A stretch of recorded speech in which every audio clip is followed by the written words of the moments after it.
This is the worst of them, guys. This is, I mean, we'll just dig into this for a second. So it amends to add, strengthens the penalties for rioting, which again is already major crime. You know, like Oklahoma doesn't suffer from a lack of punishing people. So all that stuff is already a crime. There's probably other crimes they could charge people with if they really wanted to. So this is the one.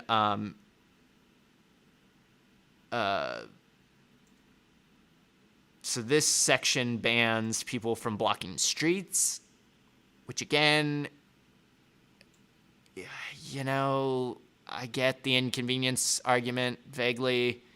Not really in Oklahoma because we're so car centric. There's always another street you can take. But like, this is unconstitutional. Like, public right of ways, like, you're allowed to protest in them, even when it's inconvenient or makes people mad with their car.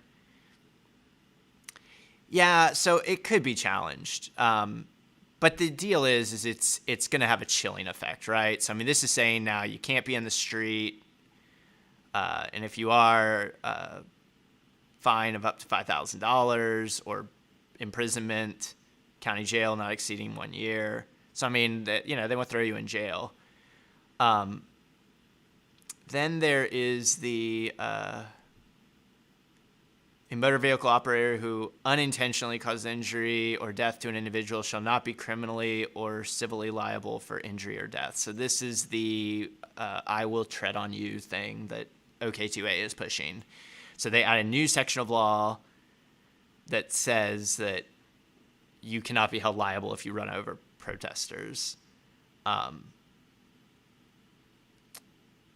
And, motor vehicle operator exercise due care at the time of death or injury. That's crazy. That's a crazy standard to put on someone because, like, one, you can just avoid the situation altogether by just taking another road. I mean, the case in Tulsa where the guy didn't even get charged, so like you don't even need this law. They already can drive through people. He, pulled his trailer all the way through a crowd. Like, the crowd was completely nonviolent. They were just blocking a street. And this asshole couldn't wait. So, like, they already, they're already doing this without a law saying explicitly that you can drive into protesters. So, anyway,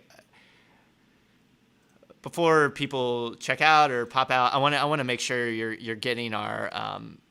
This is our campaign that we're running right now. So let me. I'm gonna drop it into chat, but please share this with people because what we're trying to do is, and I'll get back to the law in a second, but I just want to touch on this. So these bills, so we've launched a campaign, Preserve Oklahomans' Right to Protest. And what this is you can pledge your support. You don't get charged. You make a pledge. And the idea is going to be is that we show legislators we've got $5,000, $10,000, $100,000 lined up that if you pass these bills, we're going to spend it against you in the next election.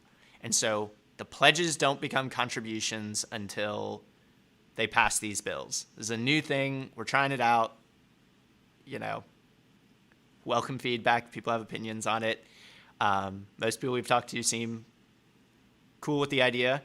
But it gives us a chance to really take small donor money and just put it as like a bet, like push it into the table and say, look, if you guys are going to do this, this is what we're going to do. And so it's a stronger arm form of lobbying by the people around a very specific situation. So if you look at this, kind of explains it. And all the bills we're targeting are these, quote, bad bills. And so 1674 is on here, but also, like, and we'll talk about it a little bit later, but House Bill 560 or Senate Bill 560, which does something similar, applies,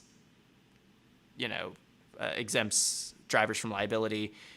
We'll talk about it a little later because it failed on a tie vote that could still come back. But anyway, there's 11 of these bills that we've identified. They're still in the process and have the potential to pass. If any of these bills get passed, The pledges become contributions. But if none of them get passed, everyone gets their money back, and we all move on to other things that we'd rather be talking about, like the things we're actually protesting against.